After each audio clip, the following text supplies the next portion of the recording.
2 രാജാക്കന്മാർ അധ്യായം 21. ഭരണമേൽക്കുമ്പോൾ മനാസയ്ക്ക് 12 വയസ്സായിരുന്നു. അവൻ ജെറുസലമിൽ 55 വർഷം ഭരിച്ചു. ഹെപ്സീബ ആയിരുന്നു അവൻ്റെ അമ്മ.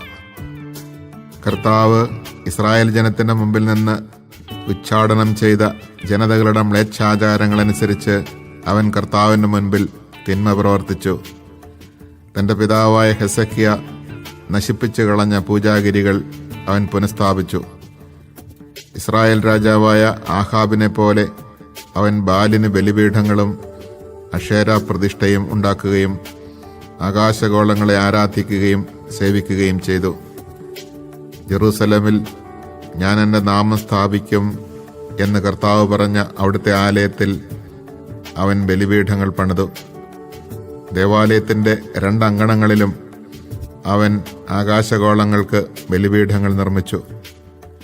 തൻ്റെ പുത്രനെ ബലിയർപ്പിക്കുകയും ഭാവി ഫലപ്രവചനം, ശകുനം, ആഭിചാരം, മന്ത്രവാദം എന്നിവ സ്വീകരിക്കുകയും ചെയ്തു. വളരെയധികം തിന്മ ചെയ്ത് അവൻ കർത്താവിനെ പ്രകോപിപ്പിച്ചു. ഇസ്രായേൽ ഗോത്രങ്ങളിൽ നിന്ന് ഞാൻ തിരഞ്ഞെടുത്ത ജെറുസലമിലും ഈ ഭവനത്തിലും എന്നേക്കുമായി ഞാൻ എൻ്റെ നാമം സ്ഥാപിക്കും എന്ന് ദാവീദിനോടും അവൻ്റെ പുത്രൻ സോളമനോടും കർത്താവ് അരുളി ചെയ്ത അവിടുത്തെ ആലയത്തിൽ അവൻ താൻ കൊത്തിയുണ്ടാക്കിയ അക്ഷേരാ വിഗ്രഹം പ്രതിഷ്ഠിച്ചു. ഞാൻ ഇസ്രായേലിന് നൽകിയ കൽപ്പനകളും എൻ്റെ ദാസനായ മോശ അവർക്ക് നൽകിയ നിയമങ്ങളും ശ്രദ്ധാപൂർവം അനുഷ്ഠിക്കുകയാണെങ്കിൽ അവരുടെ പിതാക്കന്മാർക്ക് നൽകിയ ദേശത്ത് നിന്ന് ബഹിഷ്കൃതരാകാൻ ഞാൻ അവർക്കിടയാക്കുകയില്ല എന്നും കർത്താവ് അരുളി ചെയ്തിരുന്നു. എന്നാൽ അവർ അത് വകവച്ചില്ല.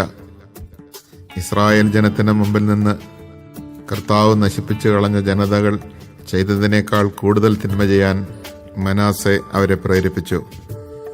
തൻ്റെ ദാസന്മാരായ പ്രവാചകന്മാരിലൂടെ കർത്താവ് അരുളി ചെയ്തു, യൂദാ രാജാവായ മനാസെ ഈ മ്ലേച്ഛതകൾ പ്രവർത്തിക്കുകയും അമോര്യർ ചെയ്തതിനേക്കാൾ കൂടുതൽ ദുഷ്ടത ചെയ്യുകയും യൂദായെ കൊണ്ട് വിഗ്രഹപൂജ ചെയ്യിക്കുകയും ചെയ്തതിനാൽ ഇസ്രായേലിൻ്റെ ദൈവമായ കർത്താവ് അരുളി ചെയ്യുന്നു, ഞാൻ ജെറുസലമിൻ്റെയും യൂദായുടെയും മേൽ അനർത്ഥം വരുത്തും. കേൾക്കുന്നവൻ്റെ ചെവി തരിക്കും. സമറിയായുടെ അളവുകോൽ കൊണ്ടും ആഹാബിൻ്റെ ഭവനത്തിലെ തൂക്കുകട്ട കൊണ്ടും ഞാൻ ജെറുസലമിനെ അളന്നു തൂക്കും. തുടച്ച് കമഴ്ത്തിവെച്ച പാത്രം പോലെ ഞാൻ ജെറുസലമിനെ ശൂന്യമാക്കും. എൻ്റെ അവകാശത്തിൻ്റെ അവശിഷ്ട ഭാഗം ഞാൻ അവരുടെ ശത്രുക്കളുടെ കയ്യിലേക്ക് എറിഞ്ഞുകൊടുക്കും. ശത്രുക്കൾ അവരെ തങ്ങളുടെ ഇരയും കൊള്ളമുതലും ആക്കും. എന്തെന്നാൽ തങ്ങളുടെ പിതാക്കന്മാർ ഈജിപ്തിൽ നിന്ന് പുറപ്പെട്ട കാലം മുതൽ ഇന്നുവരെ അവർ എൻ്റെ മുമ്പിൽ തിന്മ ചെയ്ത് എന്നെ പ്രകോപിപ്പിച്ചു. യൂദായെ കൊണ്ട് കർത്താവിൻ്റെ മുൻപിൽ തിന്മ ജയിച്ചതിനു പുറമെ മനാസെ നിഷ്കളങ്ക രക്തം കൊണ്ട് ജെറുസലമിനെ ഒരറ്റം മുതൽ മറ്റേ അറ്റം വരെ നിറയ്ക്കുകയും ചെയ്തു. മനാസയുടെ മറ്റ് പ്രവർത്തനങ്ങളും അവൻ്റെ പാപങ്ങളും യൂദാ രാജാക്കളുടെ ദിനവൃത്താന്തത്തിൽ രേഖപ്പെടുത്തിയിട്ടുണ്ടല്ലോ. മനാസെ പിതാക്കന്മാരോട് ചേർന്നു തൻ്റെ ഭവനത്തിലെ ഉസ്സായുടെ ഉദ്യാനത്തിൽ സംസ്കരിക്കപ്പെട്ടു. പുത്രൻ ആമോൻ ഭരണമേറ്റു. ഭരണമേൽക്കുമ്പോൾ ആമോന് 22 വയസ്സായിരുന്നു. അവൻ ജെറുസലമിൽ 2 വർഷം ഭരിച്ചു. അവൻ്റെ മാതാവ് യോത്ബായിലെ ഹറൂസിൻ്റെ പുത്രിയായ മെഷുല്ലമത്ത് ആയിരുന്നു. തൻ്റെ പിതാവ് മനാസയെപ്പോലെ അവൻ കർത്താവിൻ്റെ മുൻപിൽ തിന്മ ചെയ്തു. പിതാവ് ചരിച്ച പാതകളിലെല്ലാം അവനും സഞ്ചരിച്ചു. പിതാവ് സേവിച്ച വിഗ്രഹങ്ങളെ അവനും സേവിക്കുകയും ആരാധിക്കുകയും ചെയ്തു. പിതാക്കന്മാരുടെ ദൈവമായ കർത്താവിനെ അവൻ പരിത്യജിച്ചു. അവിടുത്തെ മാർഗത്തിൽ നടന്നില്ല. ഭൃത്യന്മാർ ഗൂഢാലോചന നടത്തി ആമോനെ സ്വഭവനത്തിൽ വെച്ച് കൊന്നു. രാജ്യത്തെ ജനം ആമോൻ രാജാവിനെതിരെ ഗൂഢാലോചന നടത്തിയവരെയെല്ലാം നിഗ്രഹിക്കുകയും അവൻ്റെ മകൻ ജോസിയായെ രാജാവായി അവരോധിക്കുകയും ചെയ്തു. ആമോന്റെ മറ്റ് പ്രവർത്തനങ്ങൾ യൂദാ രാജാക്കന്മാരുടെ ദിനവൃത്താന്തത്തിൽ രേഖപ്പെടുത്തിയിട്ടുണ്ടല്ലോ. അവനെ ഉസ്സായുടെ ഉദ്യാനത്തിലെ ശവകുടീരത്തിൽ സംസ്കരിച്ചു.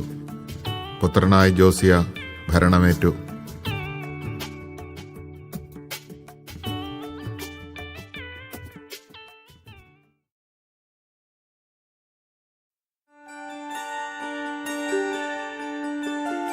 രണ്ട് രാജാക്കന്മാർ അധ്യായം 22.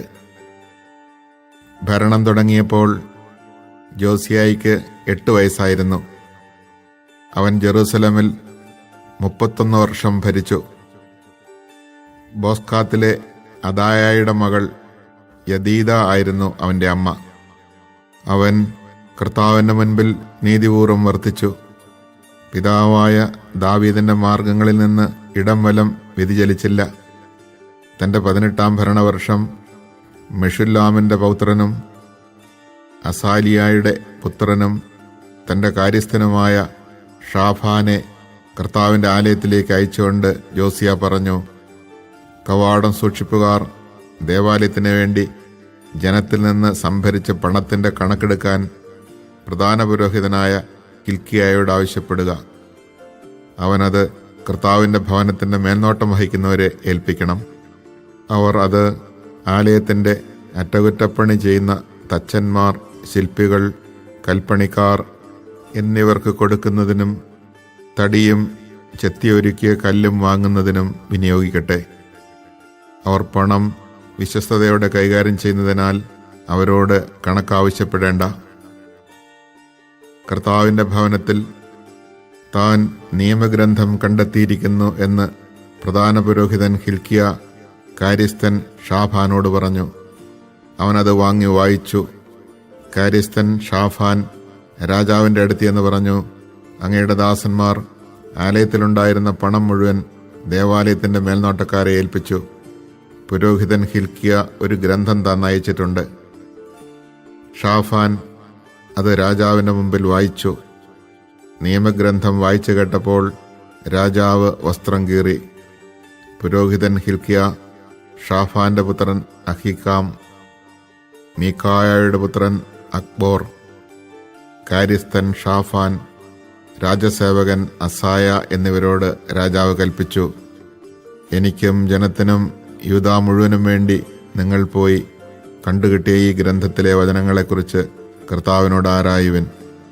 നമ്മൾ ചെയ്യണമെന്ന് ഈ ഗ്രന്ഥത്തിൽ ആവശ്യപ്പെട്ടിരിക്കുന്ന കാര്യങ്ങൾ നമ്മുടെ പിതാക്കന്മാർ അനുസരിക്കാതിരുന്നതിനാൽ കർത്താവിൻ്റെ ഉഗ്രകോപം നമുക്കെതിരെ ജ്വലിക്കുന്നു. അതിനാൽ പുരോഹിതൻ ഹിൽക്കിയ, അഹീക്കാം, അക്ബോർ, ഷാഫാൻ, അസായ എന്നിവർ ഹാർഹാസിന്റെ പൗത്രനും തിക്വായുടെ പുത്രനും വസ്ത്രം സൂക്ഷിപ്പുകാരനുമായ ഷെല്ലൂമിന്റെ ഭാര്യ ഹുൽദ പ്രവാചകയുടെ അടുത്ത് ചെന്ന് അവളോട് സംസാരിച്ചു. അവൾ ജെറൂസലമിന്റെ പുതിയ ഭാഗത്താണ് താമസിച്ചിരുന്നത്. അവൾ പറഞ്ഞു, കർത്താവ് അരുളിച്ചെയ്യുന്നു, യൂദാ രാജാവ് വായിച്ച ഗ്രന്ഥത്തിൽ പറഞ്ഞിരിക്കുന്ന ശിക്ഷ ഈ സ്ഥലത്തിൻ്റെയും അതിലെ നിവാസികളുടെയും മേൽ ഞാൻ വരുത്തുമെന്ന് ഇസ്രായേലിന്റെ കർത്താവ് അരുളിച്ചെയ്യുന്നുവെന്ന് നിങ്ങളെ എൻ്റെ അടുത്ത് അയച്ചവരോട് പറയുക. അവർ എന്നെ ഉപേക്ഷിച്ച് അന്യദേവന്മാർക്ക് ധൂപാർച്ചന നടത്തി. തങ്ങളുടെ കരവേലകളാൽ അവർ എന്നെ പ്രകോപിപ്പിച്ചു. അതിനാൽ എൻ്റെ കോപം ഈ സ്ഥലത്തിനെതിരെ ജ്വലിക്കും, അത് ശമിക്കുകയില്ല. എന്നാൽ കർത്താവിൻ്റെ ഹിതമാരായാൻ നിങ്ങളെ അയച്ച യൂദാ രാജാവിനോട് പറയുക, ഇസ്രായേലിൻ്റെ ദൈവമായ കർത്താവ് അരുളിച്ചെയ്യുന്നു, നീ ഈ വചനം കേൾക്കുകയും പശ്ചാത്തപിക്കുകയും കർത്താവിൻ്റെ മുമ്പിൽ സ്വയം വിനീതനാവുകയും ചെയ്തു. ഈ ദേശത്തിനും ഇതിലെ നിവാസികൾക്കും എതിരെ അവർ ശൂന്യതയും ശാപവുമാകുമെന്ന് ഞാൻ അരുളി ചെയ്തപ്പോൾ നീ വസ്ത്രം കീറി എൻ്റെ മുമ്പിൽ നിന്ന് കരഞ്ഞു.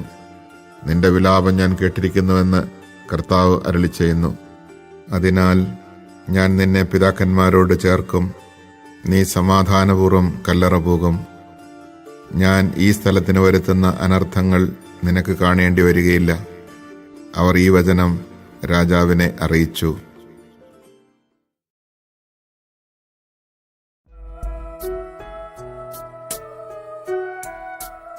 രണ്ട് രാജാക്കന്മാർ അധ്യായം 23.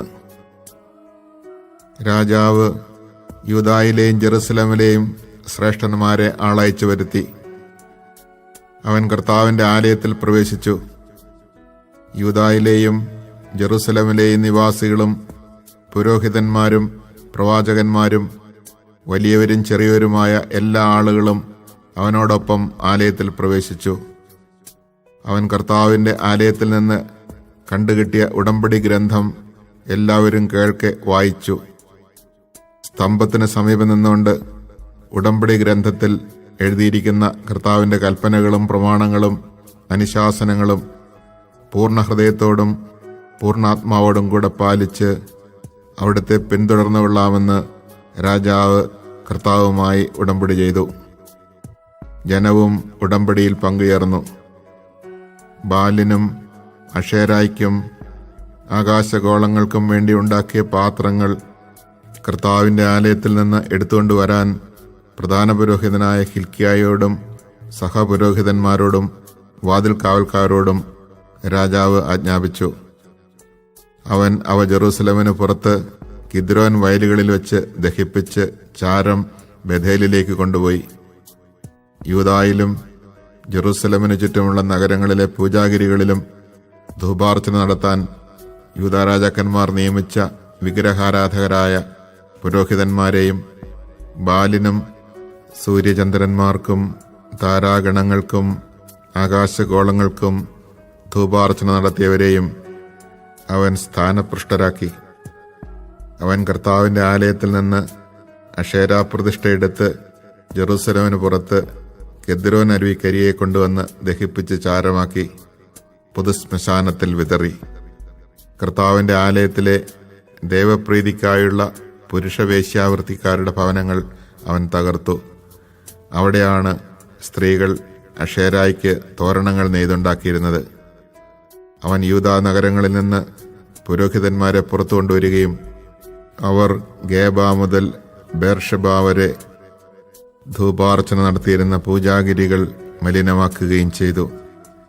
നഗരാധിപനായ ജോഷുവയുടെ പ്രവേശന കവാടത്തിൽ ഇടത്തുവശത്തുള്ള പൂജാഗിരികൾ അവൻ തകർത്തു. പൂജാഗിരികളിലെ പുരോഹിതന്മാർ ജെറൂസലമിലെ കർത്താവിൻ്റെ ബലിപീഠത്തെങ്കിലേക്ക് വന്നില്ല. അവർ പുളിപ്പില്ലാത്ത അപ്പം തങ്ങളുടെ സഹോദരന്മാരോടൊത്ത് ഭക്ഷിച്ചു. പുത്രീപുത്രന്മാരെ ആരും മോളക്കിന് ബലിയർപ്പിക്കാതിരിക്കാൻ അവൻ ബെൻഹിന്നോൻ താഴ്വരയിലുള്ള തോഫത്ത് മലിനമാക്കി. കർത്താവിൻ്റെ ആലയത്തിനടുത്ത് പള്ളിയറ വിചാരിപ്പുകാരനായ നാഥാൻ മലേക്കിൻ്റെ വസതിക്ക് സമീപം ദേവാലയ കവാടത്തിൽ യൂദാ രാജാക്കന്മാർ സൂര്യന് പ്രതിഷ്ഠിച്ചിരുന്ന അശ്വരൂപങ്ങൾ അവൻ നീക്കം ചെയ്ത് സൂര്യരഥങ്ങൾ അഗ്നിക്കിരയാക്കി. ആഹാസിന്റെ മേടയിൽ യൂദാ രാജാക്കന്മാർ നിർമ്മിച്ച ബലിപീഠങ്ങളും കർത്താവിൻ്റെ ആലയത്തിൻ്റെ 2 അങ്കണങ്ങളിൽ മനാസെ ഉണ്ടാക്കിയ ബലിപീഠങ്ങളും അവൻ തകർത്ത് ധൂളിയാക്കി കെദ്രോൻ അരുവിയിലൊഴുക്കി.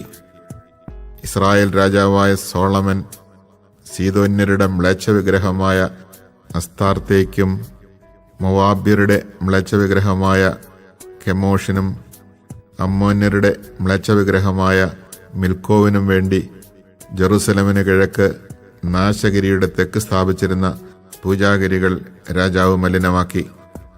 അവൻ സ്തംഭങ്ങൾ തകർക്കുകയും അഷേരാ പ്രതിഷ്ഠകൾ വെട്ടിവീഴ്ത്തുകയും അവ നിന്നിരുന്ന സ്ഥലങ്ങൾ മനുഷ്യാസ്ഥികൾ കൊണ്ട് മൂടുകയും ചെയ്തു. ഇസ്രായേലിനെ കൊണ്ട് പാപം ചെയ്യിച്ച നെബാത്തിന്റെ മകനായ ജെറോബോവാം ബഥേലിലെ പൂജാഗിരിയിൽ നിർമ്മിച്ച ബലിപീഠം ജോസിയ തകർത്തു. അഷേരാ പ്രതിഷ്ഠ അഗ്നിക്കിരയാക്കുകയും ചെയ്തു.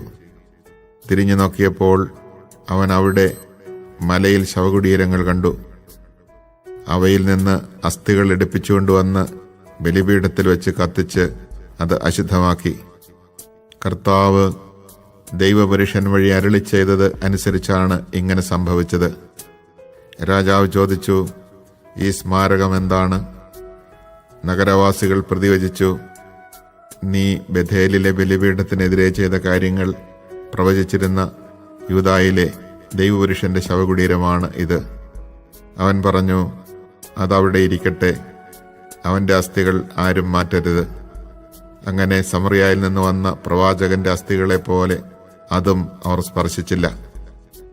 കർത്താവിനെ പ്രകോപിപ്പിച്ചുകൊണ്ട് സമറിയ നഗരങ്ങളിൽ ഇസ്രായേൽ രാജാക്കന്മാർ നിർമ്മിച്ച പൂജാഗിരികളും ക്ഷേത്രങ്ങളും യോസിയ നശിപ്പിച്ചു.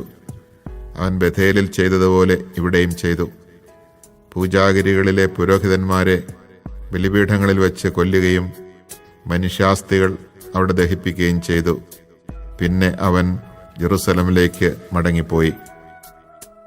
രാജാവ് ജനത്തോട് കൽപ്പിച്ചു, ഈ ഉടമ്പടി ഗ്രന്ഥത്തിൽ എഴുതിയിരിക്കുന്നതനുസരിച്ച് നിങ്ങളുടെ ദൈവമായ കർത്താവിന് നിങ്ങൾ പെസഹ ആചരിക്കണം. ഇസ്രായേലിൽ ന്യായപാലനം ചെയ്ത ന്യായാധിപന്മാരുടെയോ ഇസ്രായേലിലെയും യൂദായിലെയും രാജാക്കന്മാരുടെയോ കാലത്ത് പെസഹ ആചരിച്ചിരുന്നില്ല. എന്നാൽ ജോസിയ രാജാവിൻ്റെ 18-ാം ഭരണവർഷം ജെറൂസലമിൽ കർത്താവിന് പെസഹ ആചരിച്ചു. കൂടാതെ പുരോഹിതൻ ഹിൽക്കിയ കണ്ടെത്തിയ നിയമഗ്രന്ഥത്തിൽ എഴുതിയിരുന്നവ നടപ്പിലാക്കാൻ ജോസിയ യൂദായിലും ജെറുസലമിലും ഉണ്ടായിരുന്ന ആഭിചാരക്കാരെയും ശകുനക്കാരെയും കുലവിഗ്രഹങ്ങളെയും ബിംബങ്ങളെയും മറ്റ് മ്ലേച്ഛതകളെയും നിർമ്മാർജ്ജനം ചെയ്തു. മോശയുടെ നിയമങ്ങളനുസരിച്ച് പൂർണ്ണ ഹൃദയത്തോടും പൂർണ്ണാത്മാവോടും പൂർണ്ണശക്തിയോടും കൂടെ കർത്താവിനെ പിഞ്ചെന്ന മറ്റൊരു രാജാവ് മുൻപോ പിൻപോ ഉണ്ടായിട്ടില്ല. എങ്കിലും മനാസെ നിമിത്തം യൂദായ്ക്കെതിരെ ജ്വലിച്ച കർത്താവിൻ്റെ ഉഗ്രകോപം ശമിച്ചില്ല. അവിടുന്ന് അരുളി ചെയ്തു, ഇസ്രായേലിനെ പോലെ യൂദായെയും എൻ്റെ കൺമുമ്പിൽ നിന്ന് ഞാൻ തൂത്തെറിയും. ഞാൻ തിരഞ്ഞെടുത്ത ജെറുസലമിനെയും എൻ്റെ നാമം എവിടെ ആയിരിക്കുമെന്ന് ഞാൻ അരുളി ചെയ്ത ആലയത്തെയും ഞാൻ നിർമ്മാർജ്ജനം ചെയ്യും. ജോസിയായുടെ മറ്റ് പ്രവർത്തനങ്ങൾ യൂദാ രാജാക്കന്മാരുടെ ദിനവൃത്താന്തത്തിൽ രേഖപ്പെടുത്തിയിട്ടുണ്ടല്ലോ. അവൻ്റെ കാലത്ത് ഈജിപ്തിലെ ഫറവോവായ നെക്കോ യൂഫ്രട്ടീസ് നദിയുടെ സമീപത്ത് അസീറിയ രാജാവിൻ്റെ അടുത്തേക്ക് പോയി. ജോസിയ രാജാവ് അവനെ നേരിട്ടു. മെഗിദോയിൽ വെച്ച് നെക്കോ അവനെ യുദ്ധത്തിൽ നിഗ്രഹിച്ചു. സേവകന്മാർ മൃതശരീരം ഒരു രഥത്തിൽ മെഗിദോയിൽ നിന്ന് ജെറൂസലമിൽ കൊണ്ടുവന്ന് അവൻ്റെ കല്ലറയിൽ സംസ്കരിച്ചു. അനന്തരം ജനം ജോസിയയുടെ മകൻ യഹോവാഹാസിനെ രാജാവായി അഭിഷേകം ചെയ്തു. ഭരണമേൽക്കുമ്പോൾ യഹോവാഹാസിന് 23 വയസ്സായിരുന്നു. അവൻ ജെറൂസലമിൽ 3 മാസം ഭരിച്ചു. ലിബ്നായിലെ ജെറമിയായുടെ പുത്രി ഹമുത്താൽ ആയിരുന്നു അവൻ്റെ മാതാവ്.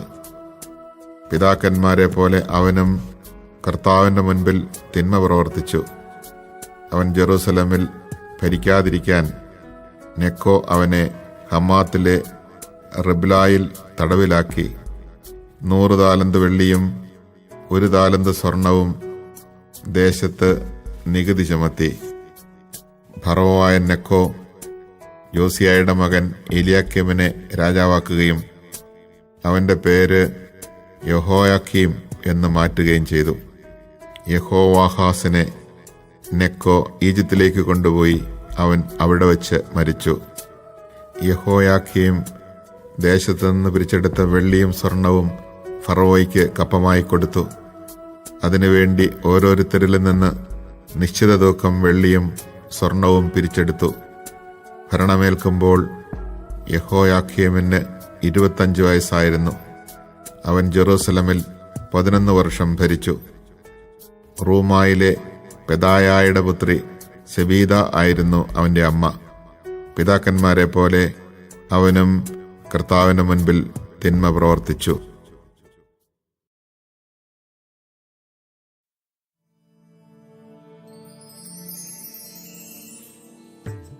രണ്ട് രാജാക്കന്മാർ അധ്യായം 24. യഹോയാക്കീമിന്റെ കാലത്ത് ബാബിലോൺ രാജാവായ നെബൂഖദ്നേസറിന്റെ ആക്രമണമുണ്ടായി. യഹോയാക്കീം 3 വർഷം അവന് കീഴ്പ്പെട്ടിരുന്നു. പിന്നീട് അവനെ എതിർത്തു.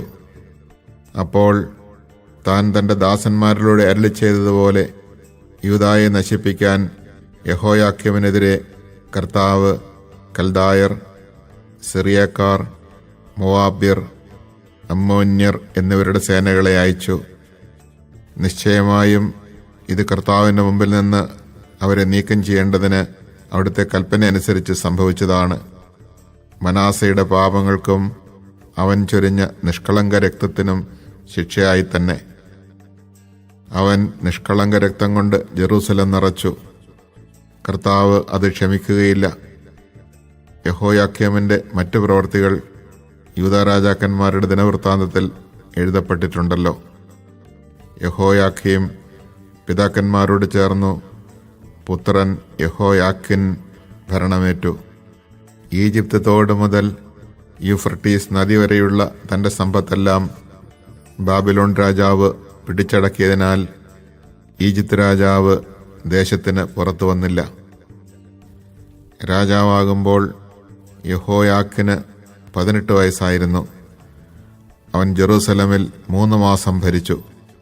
ജെറൂസലമിലെ എൽനാഥാന്റെ പുത്രി നെഹുഷ്ത ആയിരുന്നു അവന്റെ അമ്മ.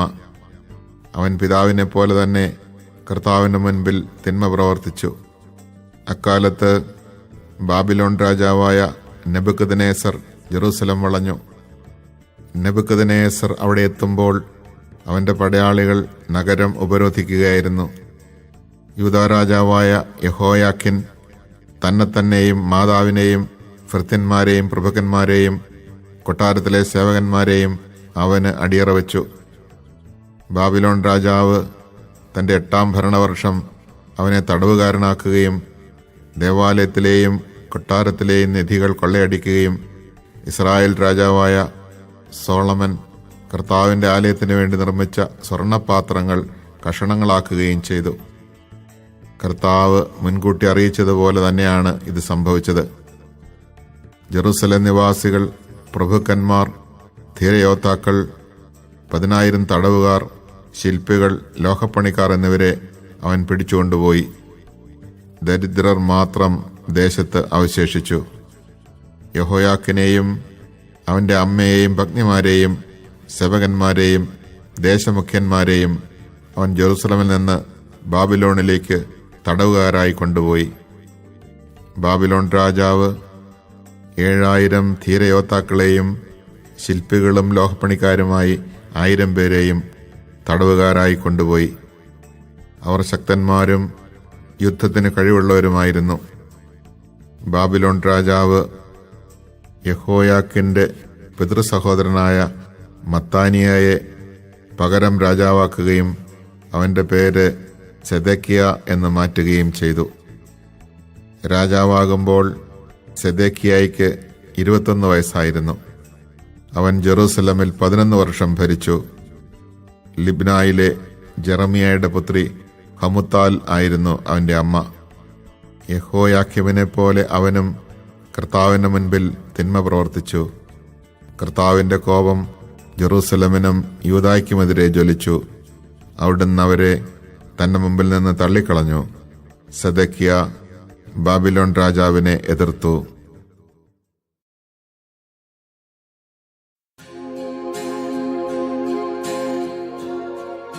രണ്ട് രാജാക്കന്മാർ അധ്യായം 25.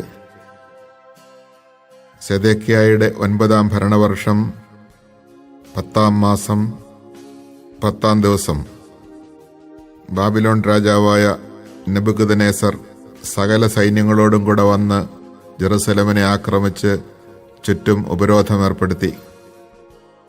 സെദേക്കിയായുടെ 11ാം ഭരണവർഷം വരെ നഗരം ഉപരോധിക്കപ്പെട്ടു കിടന്നു. 4ാം മാസം 9ാം ദിവസം നഗരത്തിൽ ക്ഷാമം വളരെ രൂക്ഷമായി. ജനത്തിന് ഭക്ഷിക്കാനൊന്നും ഉണ്ടായിരുന്നില്ല. കൽദായർ നഗരം വളഞ്ഞിരുന്നെങ്കിലും കോട്ടയിൽ പിളർപ്പുണ്ടാക്കി രാജാവും പടയാളികളും രാജകീയ ഉദ്യാനത്തിനടുത്തുള്ള 2 ചുമരുകൾക്കിടയിലുള്ള വാതിലിലൂടെ രാത്രി പലായനം ചെയ്തു. അരാബായെ ലക്ഷ്യമാക്കിയാണ് അവർ പോയത്. എന്നാൽ കൽദായ സൈന്യം രാജാവിനെ അനുധാവനം ചെയ്ത് ജെറീക്കോ സമതലത്തിൽ വെച്ച് മറികടന്നു. അപ്പോൾ അവന്റെ പടയാളികൾ ചിതറിപ്പോയി. കൽദായർ രാജാവിനെ പിടിച്ച് റിബ്ലായിൽ ബാബിലോൺ രാജാവിന്റെ അടുത്ത് കൊണ്ടുവന്നു. അവൻ സെദേക്കിയായുടെ മേൽ വിധി പ്രസ്താവിച്ചു. പുത്രന്മാരെ അവന്റെ കൺമുമ്പിൽ വെച്ച് നിഗ്രഹിച്ചു. അവനെ കണ്ണുകൾ ചൂഴ്ന്നെടുത്തതിന് ശേഷം ചങ്ങല കൊണ്ട് ബന്ധിച്ച് ബാബിലോണിലേക്ക് കൊണ്ടുപോയി. ബാബിലോൺ രാജാവായ നെബൂഖദ്നേസറിന്റെ 19 ഭരണവർഷം 5 മാസം 7 ദിവസം അവന്റെ അംഗരക്ഷകന്മാരുടെ നായകനായ ദാസൻ നബുസരദാൻ ജെറുസലമിൽ വന്നു. അവിടെ കർത്താവിന്റെ ആലയവും രാജകൊട്ടാരവും ജെറുസലമിലെ വീടുകളും അഗ്നിക്കിരയാക്കി. മാളികകൾ കത്തിച്ചാമ്പലായി. അവനോടുകൂടെ ഉണ്ടായിരുന്ന കൽദായ സൈന്യം ജെറുസലമിന് ചുറ്റുമുള്ള കോട്ട തകർത്തു. നഗരത്തിൽ അവശേഷിച്ചിരുന്ന ജനത്തെയും ബാബിലോൺ രാജാവിനോട് കൂറ് പ്രഖ്യാപിച്ചവരെയും അവശേഷിച്ചിരുന്ന കരകൗശലക്കാരെയും നബൂസർദാൻ തന്നോടുകൂടെ കൊണ്ടുപോയി. അതിദരിദ്രരായ ചിലരെ ഒഴിവുകാരായും മുന്തിരിത്തോട്ട പണിക്കാരായും അവിടെ തന്നെ നിയോഗിച്ചു. ദേവാലയത്തിലെ ഓട്ടുസ്തംഭങ്ങളും പീഠങ്ങളും ജലസംഭരണിയും കൽദായർ കഷണങ്ങളാക്കി ബാബിലോണിലേക്ക് കൊണ്ടുപോയി. കലശങ്ങൾ, കോരികകൾ, തിരിക്കത്രികകൾ, ധൂപത്തളികകൾ, ദേവാലയ ശുശ്രൂഷയ്ക്ക് ഉപയോഗിച്ചിരുന്ന ഓട്ടുപാത്രങ്ങൾ, നെരിപ്പോടുകൾ, കോപ്പകൾ എന്നിവയെല്ലാം അവൻ കൊണ്ടുപോയി. സ്വർണമോ വെള്ളിയോ ആയി ഉണ്ടായിരുന്നതെല്ലാം അവൻ കൊണ്ടുപോയി.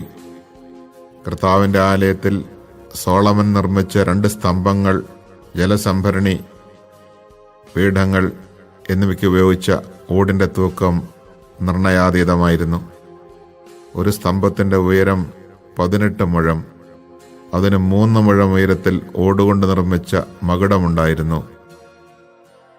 അതിന് ചുറ്റും വലപ്പണിയും മാതള നാരങ്ങകളും ഓടുകൊണ്ട് തീർത്തിരുന്നു. വലപ്പണി ചെയ്ത മറ്റേ സ്തംഭവും അതുപോലെ തന്നെ ആയിരുന്നു. കാവൽ പടനായകൻ മുഖ്യപുരോഹിതനായ സറായിയെയും സഹപുരോഹിതനായ സഫാനിയെയും വാതിൽ സൂക്ഷിപ്പുകാർ 3 പേരെയും നഗരത്തിലെ ഒരു സേനാപതിയെയും രാജസഭാംഗങ്ങളിൽ 5 പേരെയും സൈന്യാധിപന്റെ കാര്യസ്ഥനെയും ഇവനാണ് ജനത്തെ വിളിച്ചുകൂട്ടിയിരുന്നത്. നഗരത്തിൽ നിന്ന് വേറെ 60 പേരെയും റിബ്ലായിൽ ബാബിലോൺ രാജാവിന്റെ അടുത്ത് കൊണ്ടുചെന്നു.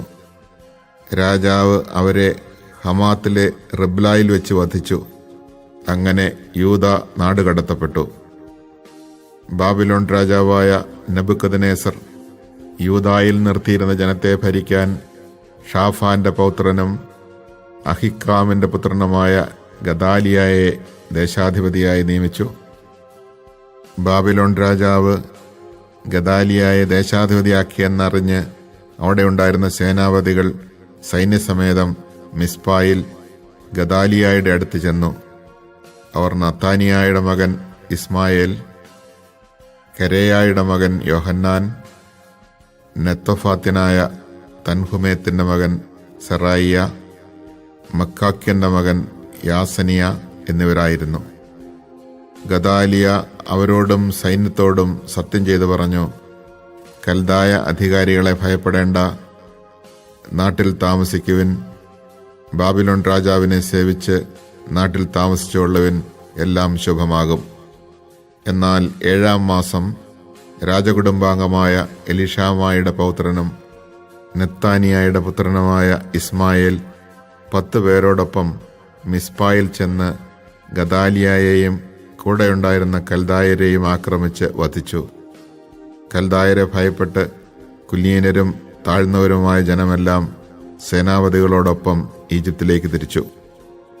യൂദാ രാജാവായ യഹോയാക്കിന്റെ വിപ്രവാസത്തിന്റെ 37 വർഷം എവിൽ മെരോദാക്ക് ബാബിലോൺ രാജാവായി ഭരണമേൽക്കുകയും ആ വർഷം 12 മാസം 27 ദിവസം യഹോയാക്കിനെ സൗമനസ്യത്തോടെ മോചിപ്പിക്കുകയും ചെയ്തു. രാജാവ് അവനോട് കാരുണ്യപൂർവ്വം സംസാരിക്കുകയും ബാബിലോണിൽ അവനോടുകൂടെ ഉണ്ടായിരുന്ന രാജാക്കന്മാരെക്കാൾ ഉയർന്ന സ്ഥാനം അവന് നൽകുകയും ചെയ്തു. അങ്ങനെ യഹോയാക്കിൻ കാരാഗ്രഹ വസ്ത്രങ്ങൾ ഉപേക്ഷിച്ചു. ജീവിതകാലം മുഴുവൻ പതിവായി രാജാവിനോടൊത്ത് ഭക്ഷണം കഴിച്ചു. രാജാവ് അവന് മരണം വരെ ദൈനംദിന ആവശ്യങ്ങൾക്ക് പണവും നൽകിപ്പോന്നു.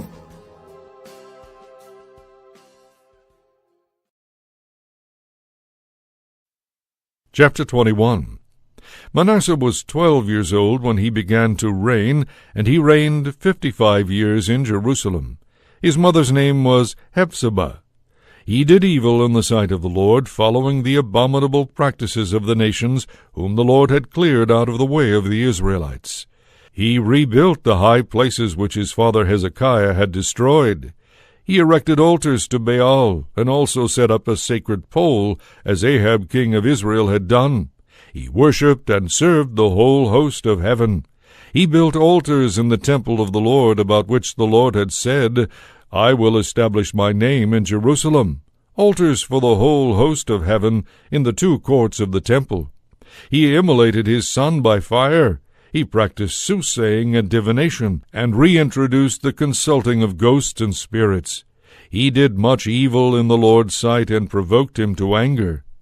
The Asherah idol he had made, he set up in the temple, of which the Lord had said to David and to his son Solomon, In this temple and in Jerusalem, which I have chosen out of all the tribes of Israel, I shall place my name forever. I will not in future allow Israel to be driven off the land I gave their fathers, provided that they are careful to observe all I have commanded them, the entire law which my servant Moses enjoined upon them. But they did not listen, and Manasseh misled them into doing even greater evil than the nations whom the Lord had destroyed at the coming of the Israelites. Then the Lord spoke through his servants the prophets, Because Manasseh king of Judah has practiced these abominations, and has done greater evil than all that was done by the Amorites before him, and has led Judah into sin by his idols, therefore thus says the Lord, the God of Israel, I will bring such evil on Jerusalem and Judah, that whenever anyone hears of it, his ears shall ring. I will measure Jerusalem with the same cord as I did Samaria, and with the plummet I used for the house of Ahab. I will wipe Jerusalem clean as one wipes a dish, wiping it inside and out. I will cast off the survivors of my inheritance, and deliver them into enemy hands, to become a prey and a booty for all their enemies, because they have done evil in my sight, and provoked me from the day their fathers came forth from Egypt until today. In addition to the sin which he caused Judah to commit, Manasseh did evil in the sight of the Lord, shedding so much innocent blood as to fill the length and breadth of Jerusalem. The rest of the acts of Manasseh, the sin he committed, and all that he did, are written in the book of the Chronicles of the kings of Judah. Manasseh rested with his ancestors, and was buried in his palace garden, the garden of Uzzah. His son Amon succeeded him as king. Amon was 22 years old when he began to reign, and he reigned 2 years in Jerusalem. His mother's name was Meshullemeth, daughter of Haruz of Jotbah. He did evil in the sight of the Lord, as his father Manasseh had done. He followed exactly the path his father had trod, serving and worshipping the idols his father had served. He abandoned the Lord, the God of his fathers, and did not follow the path of the Lord. Subjects of Ammon conspired against him, and slew the king in his palace. But the people of the land then slew all who had conspired against King Ammon, and proclaimed his son Josiah king in his stead. The rest of the acts that Ammon did are written in the book of the Chronicles of the kings of Judah. He was buried in his own grave in the garden of Uzzah, and his son Josiah succeeded him as king. Chapter 22. Josiah was 8 years old when he began to reign, and he reigned 31 years in Jerusalem. His mother's name was Jedidah, daughter of Adiah of Bozkath. He pleased the Lord and conducted himself unswervingly, just as his ancestor David had done. In his 18th year, King Josiah sent the scribe Shaphan, son of Azaliah, son of Meshullam, to the temple of the Lord with orders to go to the high priest Hilkiah, and have him smelt down the precious metals that had been donated to the temple of the Lord, which the doorkeepers had collected from the people. They were to be consigned to the master workmen in the temple of the Lord, who should then pay them out to the carpenters, builders, and lumbermen making repairs on the temple, and for the purchase of wood and hewn stone for the temple repairs.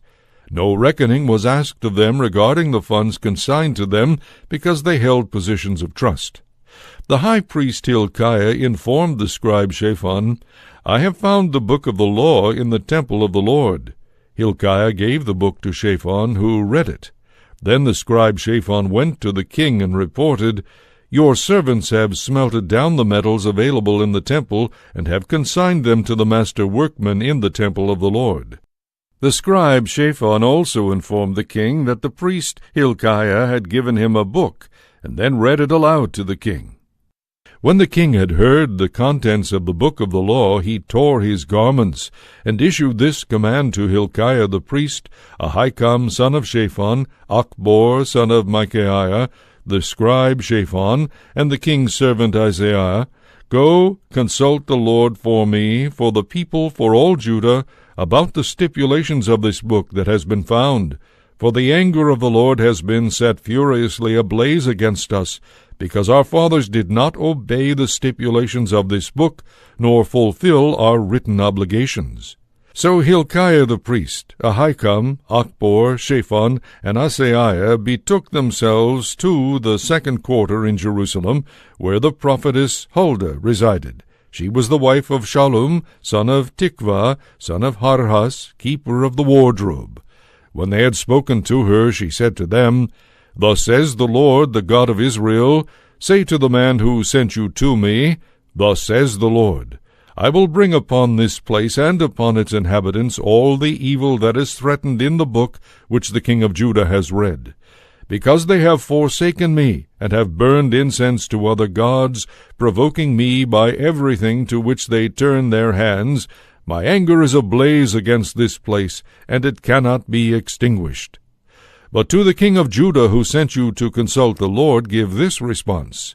Thus says the Lord, the God of Israel, As for the threats you have heard, because you were heartsick and have humbled yourself before the Lord, when you heard my threats that this place and its inhabitants would become a desolation and a curse, because you tore your garments and wept before me, I in turn have listened, says the Lord.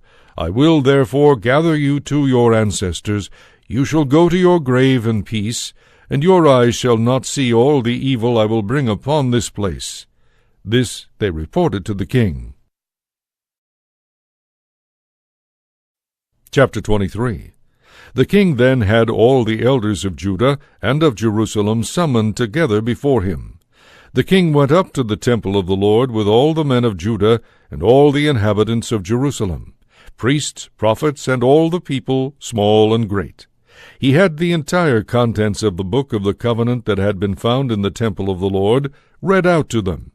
Standing by the column, the king made a covenant before the Lord that they would follow him and observe his ordinances, statutes, and decrees with their whole hearts and souls, thus reviving the terms of the covenant which were written in this book. And all the people stood as participants in the covenant. Then the king commanded the high priest Hilkiah, his vicar, and the doorkeepers to remove from the temple of the Lord all the objects that had been made for Baal, Asherah, and the whole host of heaven. He had these burned outside Jerusalem on the slopes of the Kidron, and their ashes carried to Bethel. He also put an end to the pseudo-priests whom the kings of Judah had appointed to burn incense on the high places in the cities of Judah and in the vicinity of Jerusalem, as well as those who burned incense to Baal, to the sun, moon, and signs of the zodiac, and to the whole host of heaven. From the temple of the Lord he also removed the sacred pole to the Kidron valley outside Jerusalem. There he had it burned and beaten to dust, which was then scattered over the common graveyard. He tore down the apartments of the cult prostitutes, which were in the temple of the Lord, and in which the women wove garments for the Asherah. He brought in all the priests from the cities of Judah, and then defiled from Geba to Beersheba the high places where they had offered incense. He also tore down the high place of the satyrs, which was at the entrance of the gate of Joshua, governor of the city, to the left as one enters the city gate. The priests of the high places could not function at the altar of the Lord in Jerusalem, but they, along with their relatives, ate the unleavened bread. The king also defiled Topheth in the valley of Ben-Hinnom, so that there would no longer be any immolation of sons or daughters by fire in honor of Molech. He did away with the horses which the kings of Judah had dedicated to the sun. These were at the entrance of the temple of the Lord, near the chamber of Nathan-Melech the eunuch, which was in the large building. The chariots of the sun he destroyed by fire. He also demolished the altars made by the kings of Judah on the roof terrace of Ahaz, and the altars made by Manasseh in the 2 courts of the temple of the Lord. He pulverized them and threw the dust into the Kidron valley. The king defiled the high places east of Jerusalem, south of the mount of misconduct which Solomon king of Israel had built in honor of Astarte, the Sidonian whorer, of Chemosh, the Moabite whorer, and of Milcom, the idol of the Ammonites. He broke to pieces the pillars, cut down the sacred poles, and filled the places where they had been with human bones.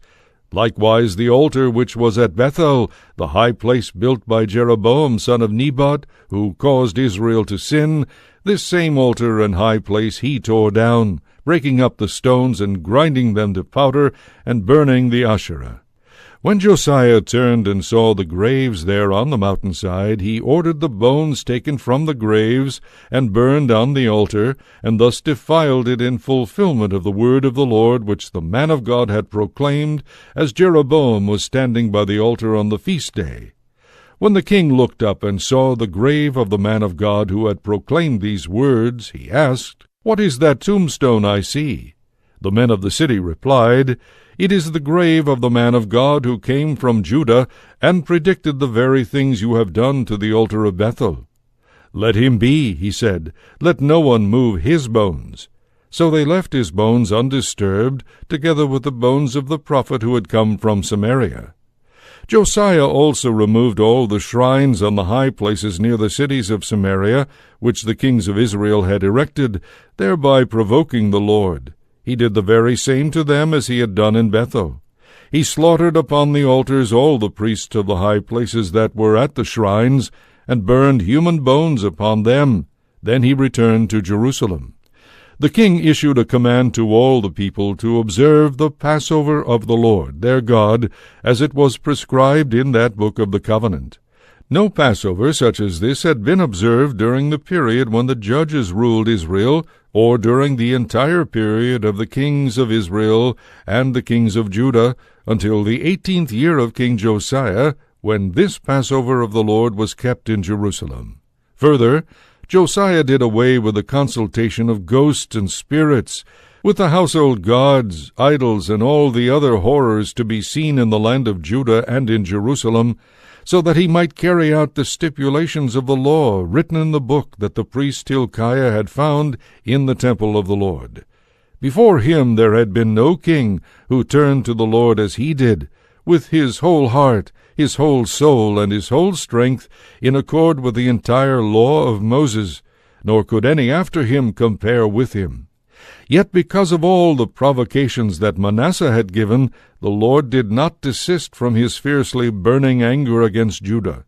The Lord said, "Even Judah will I put out of my sight as I did Israel.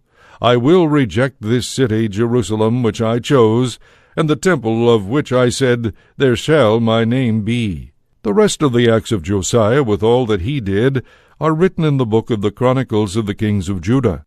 In his time Pharaoh Necho, king of Egypt, went up toward the river Euphrates to the king of Assyria. King Josiah set out to confront him, but was slain at Megiddo at the first encounter. His servants brought his body on a chariot from Megiddo to Jerusalem, where they buried him in his own grave. Then the people of the land took Jehoahaz, son of Josiah, anointed him, and proclaimed him king to succeed his father. Jehoahaz was 23 years old when he began to reign, and he reigned 3 months in Jerusalem. His mother, whose name was Hamutal, daughter of Jeremiah, was from Libnah. He did evil in the sight of the Lord, just as his forebears had done. Pharaoh Necho took him prisoner at Riblah in the land of Hamath, thus ending his reign in Jerusalem. He imposed a fine upon the land of 100 talents of silver and a talent of gold. Pharaoh Necho then appointed Eliakim, son of Josiah, king in place of his father Josiah. He changed his name to Jehoiakim. Jehoahaz he took away with him to Egypt, where he died. Jehoiakim gave the silver and gold to Pharaoh, but taxed the land to raise the amount Pharaoh demanded. He exacted the silver and gold from the people of the land, from each proportionately, to pay Pharaoh Necho. Jehoiakim was 25 years old when he began to reign, and he reigned 11 years in Jerusalem. His mother's name was Zebidah, daughter of Pedaiah from Rumah. He did evil in the sight of the Lord, just as his forebears had done. Chapter 24. During his reign, Nebuchadnezzar, king of Babylon, moved against him, and Jehoiakim became his vassal for 3 years. Then Jehoiakim turned and rebelled against him. The Lord loosed against him bands of Chaldeans, Arameans, Moabites, and Ammonites. He loosed them against Judah to destroy it, as the Lord had threatened through his servants the prophets. This befell Judah because the Lord had stated that he would inexorably put them out of his sight for the sins Manasseh had committed in all that he did, and especially because of the innocent blood he shed with which he filled Jerusalem. The Lord would not forgive. The rest of the acts of Jehoiakim, with all that he did, are written in the book of the Chronicles of the kings of Judah.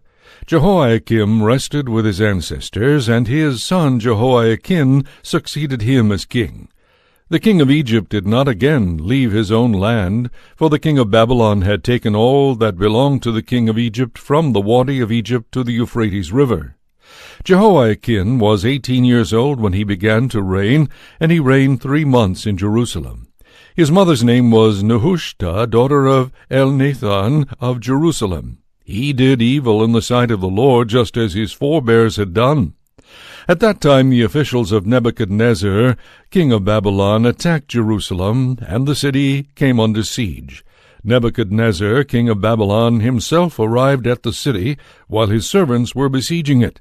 Then Jehoiakim, king of Judah, together with his mother, his ministers, officers, and functionaries, surrendered to the king of Babylon, who in the 8th year of his reign took him captive. He carried off all the treasures of the temple of the Lord, and those of the palace, and broke up all the gold utensils that Solomon, king of Israel, had provided in the temple of the Lord, as the Lord had foretold. He deported all Jerusalem, all the officers and men of the army, 10,000 in number, and all the craftsmen and smiths. None were left among the people of the land except the poor. He deported Jehoiakim to Babylon, and also led captive from Jerusalem to Babylon the king's mother and wives, his functionaries, and the chief men of the land. The king of Babylon also led captive to Babylon all 7,000 men of the army, and 1,000 craftsmen and smiths, all of them trained soldiers. In place of Jehoiakim, the king of Babylon appointed his uncle Mattaniah king, and changed his name to Zedekiah. Zedekiah was 21 years old when he became king, and he reigned 11 years in Jerusalem. His mother's name was Hamutal, daughter of Jeremiah of Libnah. He also did evil in the sight of the Lord, just as Jehoiakim had done. The Lord's anger befell Jerusalem and Judah, till he cast them out from his presence. Thus Zedekiah rebelled against the king of Babylon. Chapter 25. In the 10th month of the 9th year of Zedekiah's reign, on the 10th day of the month, Nebuchadnezzar king of Babylon and his whole army advanced against Jerusalem, and camped around it, and built siege walls on every side. The siege of the city continued until the 11th year of Zedekiah. On the 9th day of the 4th month, when famine had gripped the city, and the people had no more bread, the city walls were breached. Then the king and all the soldiers left the city by night through the gate between the 2 walls, which was near the king's garden. Since the Chaldeans had the city surrounded, they went in the direction of the Arabah. But the Chaldean army pursued the king and overtook him in the desert near Jericho, abandoned by his whole army. The king was therefore arrested and brought to Riblah to the king of Babylon, who pronounced sentence on him. He had Zedekiah's son slain before his eyes. Then he blinded Zedekiah, bound him with fetters, and had him brought to Babylon. On the 7th day of the 5th month, This was in the 19th year of Nebuchadnezzar, king of Babylon. Nebuzaradan, captain of the bodyguard, came to Jerusalem as the representative of the king of Babylon. He burned the house of the Lord, the palace of the king, and all the houses of Jerusalem. Every large building was destroyed by fire. Then the Chaldean troops, who were with the captain of the guard, tore down the walls that surrounded Jerusalem. Then Nebuzaradan, captain of the guard, led into exile the last of the people remaining in the city, and those who had deserted to the king of Babylon, and the last of the artisans. But some of the country's poor Nebuzaradan, captain of the guard, left behind as vine-dressers and farmers. The bronze pillars that belonged to the house of the Lord, and the wheeled carts and the bronze sea in the house of the Lord, the Chaldeans broke into pieces. They carried away the bronze to Babylon. They took also the pots, the shovels, the snuffers, the bowls, the pans, and all the bronze vessels used for service. The fire holders and the bowls which were of gold or silver, the captain of the guard also carried off. The weight in bronze of the two pillars, the bronze sea and the wheeled carts, all of them furnishings which Solomon had made for the house of the Lord, was never calculated. Each of the pillars was 18 cubits high. A bronze capital 5 cubits high surmounted each pillar, and a network with pomegranates encircled the capital, all of bronze. And so for the other pillar, as regards the network. The captain of the guard also took Seraiah the high priest, Zephaniah the second priest, and the 3 keepers of the entry. And from the city he took 1 courtier, the commander of soldiers, 5 men in the personal service of the king who were still in the city, the scribe of the army commander, who mustered the people of the land, and 60 of the common people still remaining in the city. The captain of the guard, Nebuzaradan, arrested these and brought them to the king of Babylon at Riblah. The king had them struck down and put to death in Riblah, in the land of Hamath. Thus was Judah exiled from her land. As for the people whom he had allowed to remain in the land of Judah, Nebuchadnezzar, king of Babylon, appointed as their governor Gedaliah, son of Ahikam, son of Shaphan. Hearing that the king of Babylon had appointed Gedaliah governor, all the army commanders with their men came to him at Mizpah. Ishmael, son of Nethaniah, Johanan, son of Kareah, Seraiah, son of Tanhumeth, the Netophathite, and Jaazaniah from Beth-Maachah. Gedaliah gave the commanders and their men his oath. "Do not be afraid of the Chaldean officials," he said to them. "Remain in the country and serve the king of Babylon, and all will be well with you." But in the 7th month Ishmael, son of Nethaniah, son of Elishama, of royal descent, came with 10 men, attacked Gedaliah, and killed him, along with the Jews and Chaldeans who were in Mizpah with him. Then all the people, great and small, left with the army commanders, and went to Egypt for fear of the Chaldeans. In the 37th year of the exile of Jehoiakim, king of Judah, on the 27th day of the 12th month, Evil-Merodach, king of Babylon, in the inaugural year of his own reign, raised up Jehoiakim, king of Judah, from prison. He spoke kindly to him and gave him a throne higher than that of the other kings who were with him in Babylon. Jehoiakim took off his prison garb and ate at the king's table as long as he lived. The allowance granted him by the king was a perpetual allowance in fixed daily amounts for as long as he lived.